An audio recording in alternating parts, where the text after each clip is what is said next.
আসসালামু আলাইকুম। দেশে প্রবাসে সবাইকে স্বাগত জানাচ্ছি। যারা দেখছেন শুনছেন সকলের কাছে শুভেচ্ছা।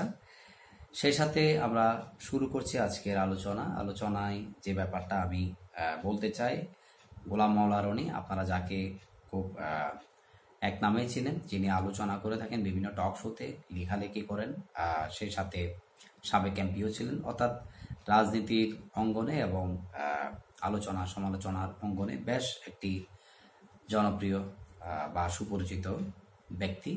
তিনি হঠাৎ করে একটা বিস্ময়কর তথ্য দিলেন। এ সময়ের সবচেয়ে স্মার্ট এবং দেখতে সুদর্শন নায়ক উচিত একটা ভাব বা চেহারা যার আছে, এবং দেশে বিদেশের বিভিন্ন গণমাধ্যমে যিনি কাজ করেছেন, জনাব খালেদ মহিউদ্দিন সাহেব।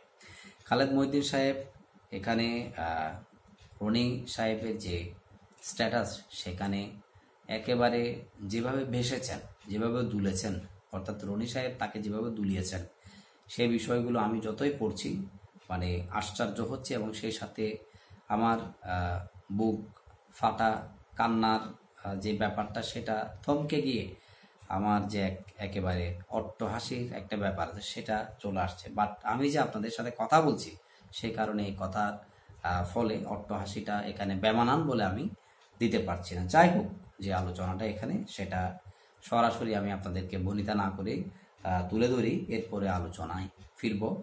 খালেদের যতগুলো পরিচয় আছে তার মধ্যে সবচেয়ে মশহুর পরিচয় হলো তিনি দরবেশ নামে কুখ্যাতি পাওয়া সালমান রহমানের কর্মচারী ছিলেন। দরবেশ তাকে আদর করে স্টুপিড ডাকতেন, আবার রাগ হলেও একই নামে ডেকে মনের ঝাল মেটাতেন। এটা আমরা দেখেছিলাম যেবার সালমানের বিরুদ্ধে করোনার টিকা জালিয়াতির অভিযোগ এলো, তখন খালেদ তাকে আত্মপক্ষ সমর্থনের জন্য যে সাক্ষাৎকারে ডেকেছিলেন সেই অনুষ্ঠানে। সেদিনের অনুষ্ঠানে সহ আলোচক ছিলেন ফরহাদ মাজাহার। সালমান বারবার মেজাজ হারাচ্ছিলেন আর স্টুপিড বলে গালি দিচ্ছিলেন। ফরহাদ মাজাহার বললেন, আপনি বারবার স্টুপিড বলে কাকে গালি দিচ্ছেন এবং কেন দিচ্ছেন? সালমান বললেন, আমি খালিদকে স্টুপিড বলছি এবং খালিদ খুব ভালো জানে আমি কেন তাকে স্টুপিড বলেছি। সালমানের গালি খেয়ে সেবার খালিদ এতটা খুশি হয়েছিলেন, তার চাঁদ মুখখানিতে ভরা পূর্ণিমার আভা এনে দিয়েছিল। স্টুপিডের সাধারণ অর্থ বোকা, বিরক্তিকর, অথর্ব, ব্যক্তিত্বহীন অথবা ভারসাম্যহীন প্রাণী, যেটাকে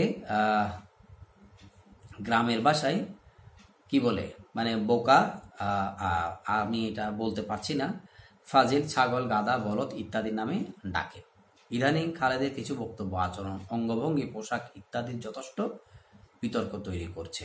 অনেকে তাকে নিয়ে কিছু বলার অনুরোধ করেছেন। তাকে নিয়ে কথা বলার রুচি আমার নেই, তাই সামান্য 2 কলম লিখলাম। আমরা এই সাংবাদিককে জানতাম, তিনি এক্স আমলা ছিলেন।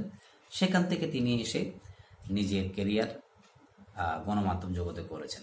এখন রনি সাহেবের যে এখানে তথ্য, সেখানে আমরা খুঁজে পেলাম সালমান এফ রহমানের, সেখানে তিনি জব করেছেন এবং এই জন্য তাকে সালমান এফ রহমানের যে স্টুপিড বলার ব্যাপার রয়েছে, সেই স্টুপিড বলাটা তিনি কেন খালেদ মহিউদ্দিন সাহেবকে করেছেন সেটা তিনি জানেন বলে অভিহিত করেছেন। এই ধরনের লেখাটা গোলাম মাওলা রনি সাহেব তিনি লিখেছেন। তার সাথে কি দ্বন্দ্ব সেটা আমার জানা নাই, তবে খালেদ মহিউদ্দিন গত পরশু একটা বক্তব্য রেখেছেন যে আইনের ব্যত্যয় ঘটিয়ে হলেও তিনি শেখ হাসিনার সাক্ষাৎকার নিতে চান। এই কারণে তাকে যথেষ্ট পরিমাণ আলোচনা সমালোচনার মুখোমুখি হতে হয়েছে, কথা বলতে হয়েছে।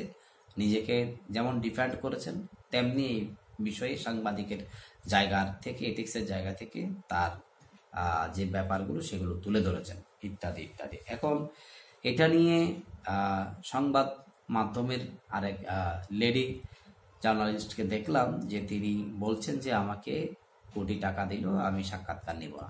তো এই ব্যাপারটা আপনারা খালেদ মহিউদ্দিন সাহেবের সাথে যদি অ্যাডজাস্ট করেন, খালেদ মহিউদ্দিন সাহেব বাংলাদেশের গণমাধ্যমে কাজ করেন না, তিনি বাইরের গণমাধ্যমেও কাজ করেন। সেই সুবাদে খালেদ মহিউদ্দিন সাহেব বাংলাদেশের গণমাধ্যমের হয়ে যদি নাও নিতে পারেন, তার অন্য একটা জায়গায় সেটা নেয়ার সেই দেশের আইন মোতাবেক যেহেতু তার থেকে নেওয়াটা পাপ নয়, সুতরাং তার জায়গা থেকে সেটা তিনি নেওয়ার মতো তার যে ফ্লোর সেটা অবশ্যই আছে।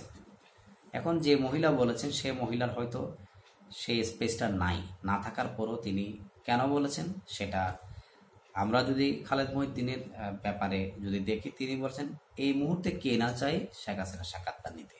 তো সেক্ষেত্রে এই মহিলার যে দাবি, সেই দাবি হচ্ছে তাকে আলোচনার তুঙ্গে ভাসানোর জন্য তার এই মন্তব্য। এ হচ্ছে ব্যাপার। যাই হোক, আমি সেই জায়গায় যাচ্ছি না।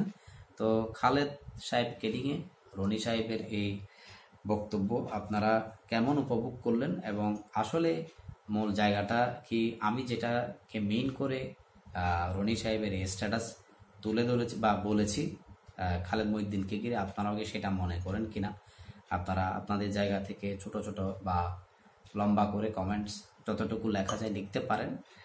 তো আমলা খালেদ মহিউদ্দিন থেকে তিনি সাংবাদিক হয়েছেন, বাট আজকে জানতে পারলাম রনি সাহেবের যে বদান্যতায়, তার লেখালেখির বদান্যতায় এবং তার মশহুর পরিচয় তিনি তুলে ধরেছেন। তিনি দরবেশ নামে কুখ্যাতি পাওয়া সালমান রহমানের কর্মচারী ছিলেন। তো এ হচ্ছে ব্যাপার। আসলে এটার ব্যাখ্যা এই মুহূর্তে তেমন কিছু দেওয়ার মতো নাই।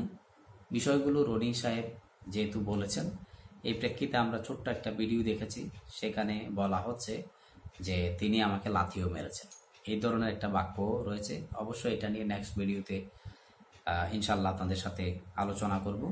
ভালো থাকুন, সুস্থ থাকুন, সবার জন্য অনেক ভালোবাসা। আসসালামু আলাইকুম।